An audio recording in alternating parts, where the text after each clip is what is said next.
What's up, everybody? Welcome to Podcast Now. I'm Alex, and in this video, I want to talk about DC Games' future. And this came out last night, and Benji Sales did a really good tweet on it, kind of just recapping it. Zaslav mentioned how the plan is to build a Bible for a cohesive DC universe, one that is overarching across live-action films, TV, animation, gaming, and more. Now, here's the deal. There's a couple different aspects to talk about here because, well, number one, in terms of the movies, you should have a plan. It should be a plan. Obviously, they've talked about this even in the kind of handoff stage of Warner Bros. Into Discovery, right, where there was going to be something like a 10-year plan that Zaslav kind of saw almost weakness in Marvel, and he's kind of planning to make his move over the next 10 years. That's fine. I mean, go for it. I think the next 10 years in DC will probably be a lot more cohesive and should be better because of it. It's when you start bringing in everything else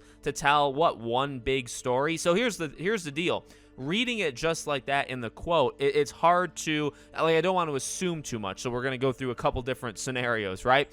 If they're talking about having games simply kind of matching what's popular at the time, which you could very much argue Marvel has been doing anyway, right? If that's the case, to kind of build this cohesive thing, that's fine. You know what I mean? So you got Marvel, right? And you have Spider-Man. Spider-Man was a gigantic one. Midnight Suns, maybe harder to make that argument for. Guardians of the Galaxy matches the movies in the way that they're the Guardians of the Galaxy, right? So you're keeping characters that were popularized in movies, and then you're bringing them to the games and continue. And continuing is probably not the right word, but you're expanding it to that genre or that entertainment sector as well, right? So that's fine. If that's the plan. So like you think of Wonder Woman, the Wonder Woman game. If the plan is like, hey, we still got a few more years of Gal Gadot, like she's gonna be Wonder Woman still, and it's a prominent character. We want Wonder Woman to be a prominent character in DC. So we're gonna have movies, we're gonna have a TV show, we're gonna have anime, we're gonna have a game with her. If that's what they're talking about, I'm okay with it. And then there was a pretty good comment that did get me thinking about expanding it a little bit more on my tweet, and it's from Svarog, and I hope I'm saying, there's no way, Svarog is how you say spell the name. And he said, is it though? Star Wars video games are connected, and it's not a problem there. So what I assume he meant, and he can correct me in the comments, totally, and again, I'm not like picking on the guy.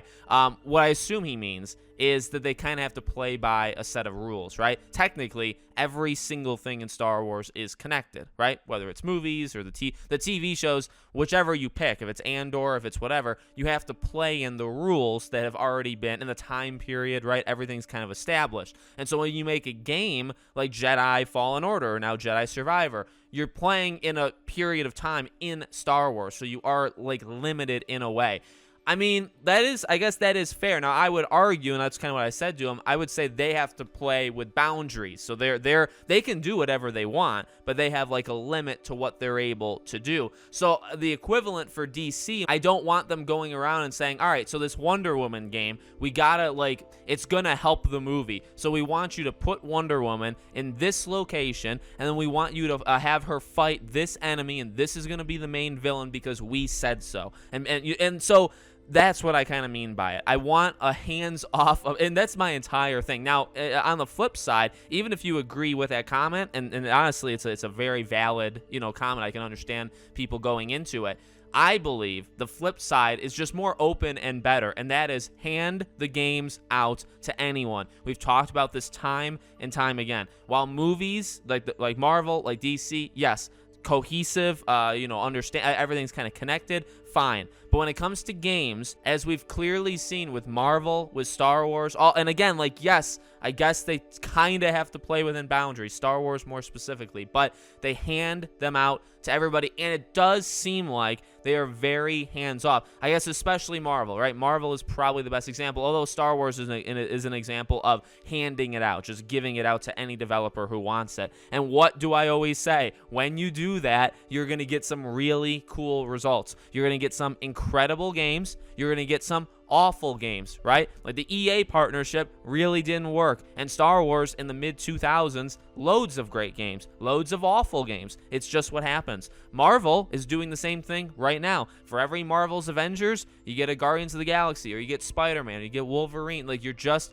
handing them out. And yeah, like they have to do but here's the thing, I think they get to pick. Like that's my assumption, is that they pick what they want. It maybe not. Maybe they say like, okay, well, we want a Wolverine game. Who wants to make one? But I hope that it's hands off after that. Now, I guess I don't know that for sure. So that is something to just, to throw that out there. I don't know for sure how hands off they really are. But, judging how Sony works in particular, they're pretty hands off. So I doubt they would give the game to Insomniac and say, okay, we got a list from Marvel. Here's 30 things that needs to be in the game. And if not, you're fired. I don't really see that happening. So for me, I just prefer a hands off style. Now, again, if it's kind of the best of both worlds, if it's literally, and maybe it is the same thing for Marvel, if it's, hey, we're doing Superman's important to us again, Henry Cavill is important to us again, so we want a game. Who wants to make a game? If that's the, if that's the cohesiveness, if that's things being connected, that's fine. Now, if you're trying to make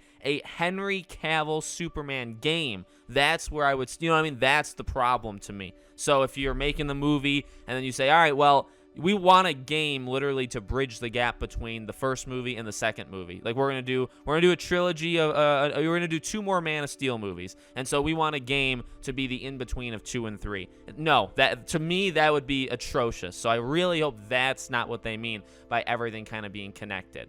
So we'll see what happens. It's not gonna take long for it to happen. And what does that mean really for games like that's another thing for me. Like Suicide Squad comes out next year. Warner Bros. Montreal, they have a second game actively in development, and they have for a while. So like this plan of cohesiveness was not in place when they were making their second game. So do they cancel that second game, or do they allow it to happen, and that's like the last of the games that are going to be allowed to do that? And Wonder Woman, same thing, right?